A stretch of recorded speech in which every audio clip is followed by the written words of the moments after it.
বিসমিল্লাহির রহমানির রহিম। আসসালামু আলাইকুম। ভাইয়ের বাসায় গেলাম অসুস্থতায়। তো ভাইয়ে মোরগ নিয়ে আসছে, বলতেছে আজকে বিরিয়ানি রান্না করো, সবাই মিলে মজা করে খাবো। তো গ্যাসের সমস্যা, গ্যাস একদম চলতে চায় না, আমার কাছে বিরক্ত লাগতেছে। তারপরও কী করব, সহজভাবে রান্না করতেছি। এখানে আদা রসুন পেঁয়াজ বেরেস্তা করে নিলাম, সব রকম মশলা দিয়েছি।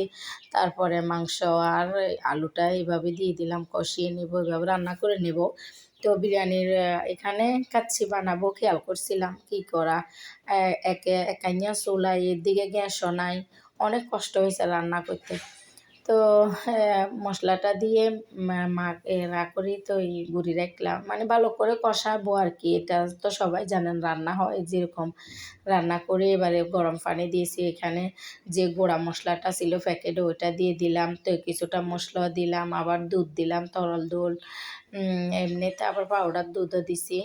এর মধ্যে দিয়ে বেরেস্তা করে পেঁয়াজ রেখেছিলাম ওগুলো কিছুটা দিলাম, আদা রসুন দিলাম। তারপরে যাই পানি ফুটছে, অনেক কষ্ট হয়েছে, পানি ফুটছে।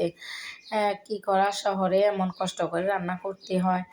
তো এইগুলা দিয়ে মাংস দিয়ে লাড়ি সাড়ি গুঁড়ি গাড়ি যতক্ষণ ধরেন চাল মজদো না ততক্ষণ পর্যন্ত রান্না করতে হবে। তারপরে যা ডেকে রাখছিলাম অনেকক্ষণ দমে রাখছি।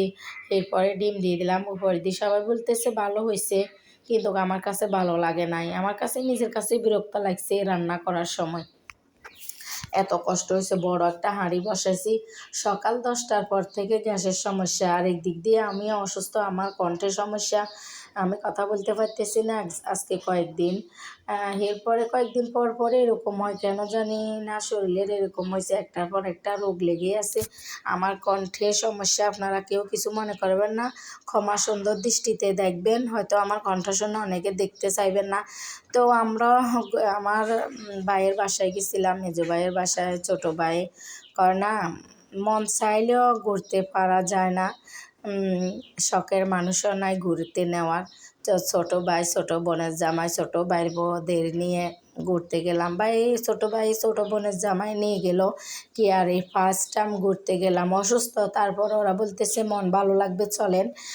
তো গেলাম, ছেলে মেয়েরা তো মহা খুশি, তাদের আনন্দ দেখে আমি কিছুই করি না, আমি দাঁড়াই রয়েছি, আর কথা বলতে পারতেছি না, ওদেরকে ডাক দিতে পারতেছি না। ঘুরে ঘুরাই যায় পানিতে নামি যায়, ঘুরে ঘুরাই যায় পানিতে নামি যায়।